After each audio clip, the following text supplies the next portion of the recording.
Okay, ladies and gentlemen, the time has come. This has been nearly 5 years in the making, but we finally got our hands on Doctor Doom in the game. And where do I really begin with this? There are so many things to it. You probably seen bottom left, 8 synergies, like what the heck is going on there?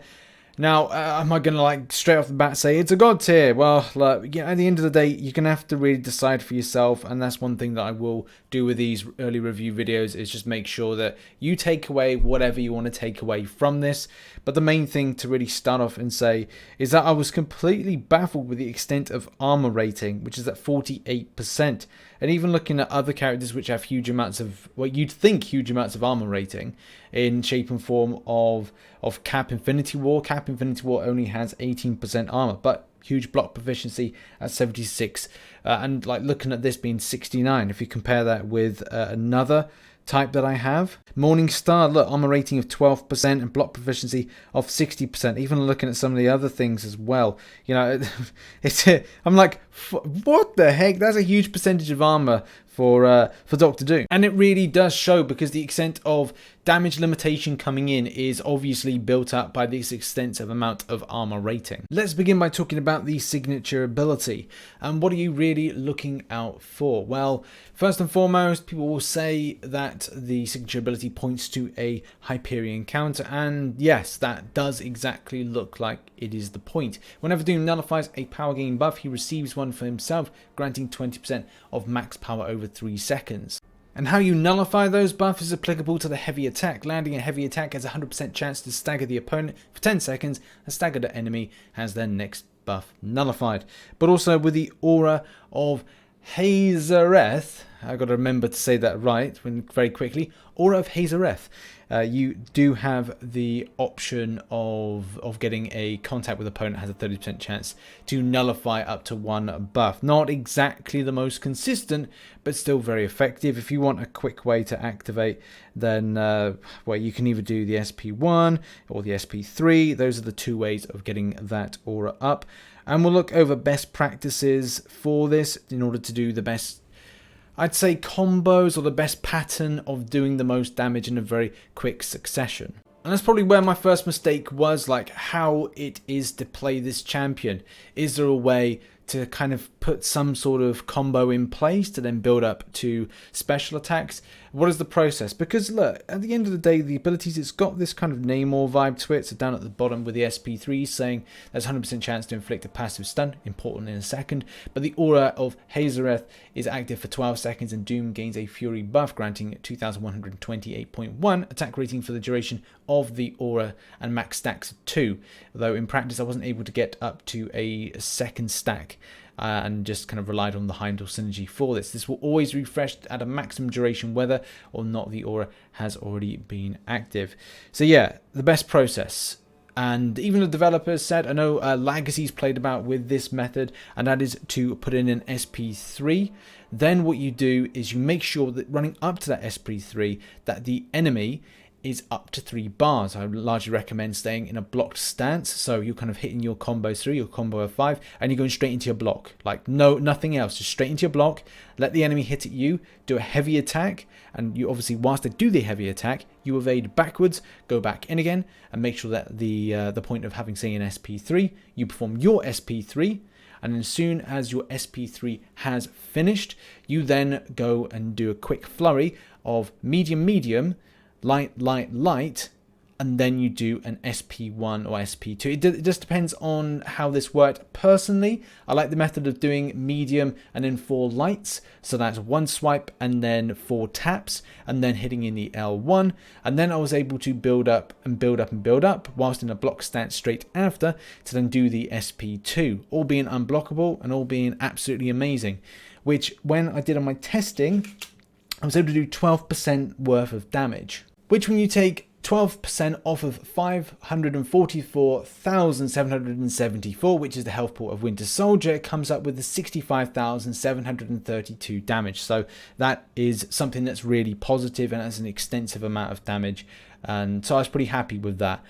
And maybe it's the case of like rinse and repeat and continue that on for battles where enemies have large hit pools to them. Also, something just to quickly bear in mind, I do not run Suicide Masteries, it's just not something I'm into, but there will be other Marvel Contest of Champions YouTubers that do, so if you want a full perspective, go and check out their channels and the videos of today. Now, all sounds good so far, but there are some things that I'm not exactly too happy about. First and foremost is the synergies. Now, obviously at the top, I answered to no one, which is good kind of lore. It kind of like makes you feel that, okay, well, Doctor Doom has always been a very kind of selfish individual, and obviously the others in the group, if you've got anybody apart from him, he's the last one standing, 4 other people in your questing team are down, then hey, that's going to be great for your attack rating, but it's at the expense of the rest of your team, which I'm not sure if I'm a massive fan of. But if you're looking for an option for the champion boss of 6.2, this may be a champion that is built to take on the champion. But that's all well and good, but when you come into a battle, do you want all of your team to be down for the count just so you can have Doctor Doom by himself? No, you want to be able to use others. And look, if you've got Annihilus in your team, you've got MODOK, you've got Mr. Fantastic, Doctor Strange or Symbiote Supreme, that's obviously going to be Silver Surfer, and as well Morningstar. You're going to be like, well, what's the other benefits to having them in the team? Is it going to improve anything? And look, the answer is no, not at all. Although I am looking forward to getting Silver Surfer and adding it to this synergy, because I do think that that will be really good to have Silver Surfer and as well have Doctor Doom in there. The only other people that get any benefit from synergies is the Fantastic Four, but it's Nemesis level 3, which, look, let's face it, this is not going to be, let's take Doctor Doom and all of the other champions because they gain something. No, they don't gain a thing. It's just him on his own. But look, that's just a mild criticism, but at the same time, it's something that's kind of important to me. Another thing that's important to me is the regen aspect. And yeah, some people may say like, well, would he really deserve having regen? Well, I kind of think that that would be something of a good nod, especially considering this is one of these characters that is meant to be all-powerful in any case. Now, that is really just an isolated grievance that I have over the situation. And otherwise, it is a great champion. There's amazing utility, and especially the ways and areas you can use this champion, it just never ends. I really enjoyed taking him against Juggernaut in Realm of Legends, and especially applying that heavy attack to then suppress with Stagger the unstoppable ability, that unstoppable buff that comes up. And that is important, obviously, as we've said, as ideas of counters for the champion, and as well when you're talking about like regeneration from that character as well. So many different aspects to that this can be applied to, and yeah, just highly enjoyable. But the only other side is like looking at the extensive amounts of damage output in a short rate of time. Is it going to be quick burst stuff? No, it will be a case of building up to that SP3 to have that Aura of Hazarath have that Fury buff on, which is going to be, yes, important to put extensive amounts of damage in a very short space of time, but also not to write off the SP2, which has the ability of putting out a good amount of incinerate damage. Now, something that I've skipped to mention, and that's something that I did talk about right at the start of this video, is the armor rating, which is so high, and that's probably why this titanium armor is in place. Doom's resilient armor protects him, granting immunity to armor break, armor shatter, and shock effects. Now, going down, that's very, very important, especially when you're considering using a champion like Domino. And yeah, okay, you can do the ability accuracy reduction. Same thing could be said for using Archangel in this particular scenario. But also, when you're looking at the idea of going, I like the Incinerate heavy attack that Domino does and dishes out, you've got to make sure that you don't hit whilst the champion's in Aura of Hazarath, because look, Doom becomes unstoppable and stun immune against the last hit of the incoming special 1, special 2, and heavy attacks. Now, does that apply for that last little bit where she hits down the bomb and then obviously you incinerate the enemy? It says additional damage received from this hit can't exceed 5% of the opponent's attack, which look, it's giving me a little bit like the it's making me a bit kind of worried when it comes to this going live on Wednesday for the new event. Like, am I going to have some sort of issues here by using that champion? I just don't know. But yeah, it looks like an amazing defender, and as well building up power very quickly off of like the SP1. Again, gives me a little bit of the heebie-jeebies as well. But my final thoughts on Doctor Doom is that this is an impressive champion. I don't know if people were expecting this to deliver some extensive amounts of damage, the same way that putting in a huge SP2 like like so many champions do that, or huge debuff effects. This isn't the kind of character that's going to do this. This has got Namor vibes to it, mixed in with a champion that nullifies and also is mystic, but at the same time has insane resilience.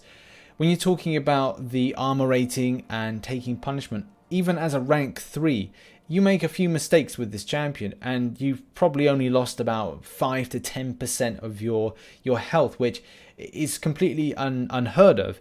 I can't remember of any other champions where that is the case. I mean, there are ones out there, yes, but off the top, nothing really comes to mind. You could say the Colossus under its current state, or maybe X state, but you know, there's not anything that really kind of jumps out at me so recently as this, where it can take punishment, really bad punishment. I mean, you could say Invisible Woman, because she takes a lot of damage and minimizes a lot of damage incoming, but you know, this one is definitely the tip top at the moment. Personally, I cannot believe that we've actually come to this point where we've seen Doctor Doom in the game, and it's up to you how you perceive this, whether or not you feel it's a god tier, utility champion. You have at it in the comment section, and at the end of the day, if you want to go for him, it is up to you, based on maybe some of the information you've seen here, maybe something that other Marvel Contest of Champions YouTubers have presented to you, but it is completely up to you.